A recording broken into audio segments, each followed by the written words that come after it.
બીજી બાજુ ઈસા હોસ્પિટલ ખાતે મહિલાઓમાં વધતા બ્રેસ્ટ કેન્સર જેવી બીમારીના નિદાન માટે આધુનિક બ્રેસ્ટ કેર સેન્ટર શરૂ કરવામાં આવ્યું હતું। ઈસા હોસ્પિટલ ખાતે બ્રેસ્ટ કેર ક્લિનિક સેન્ટર શરૂ કરાયું છે। આજરોજ ડોક્ટર શિલ્પી શુક્લા તથા સર્જન ડોક્ટર આંધા જોબેની હાજરીમાં સેન્ટરની શરૂઆત કરાઈ હતી। આ બ્રેસ્ટ સેન્ટર મહિલાઓ માટે આશીર્વાદરૂપ સાબિત થશે તેમ મનાઈ રહ્યું છે।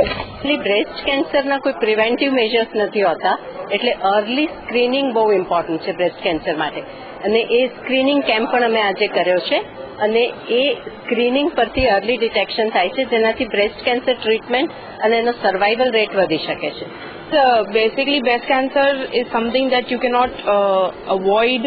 It's something that happens, and when it happens, it is the management of the breast cancer which is more important, and that depends on the individual कि वो खुद हर इंसान के ऊपर डिपेंड होता है कि उसको कैसा मैनेज करता है वो डिजीज को, और उसको पॉजिटिवली लेता है और होप के साथ लेता है कि वो उसको फाइट करेगा और सर्वाइव करेगा।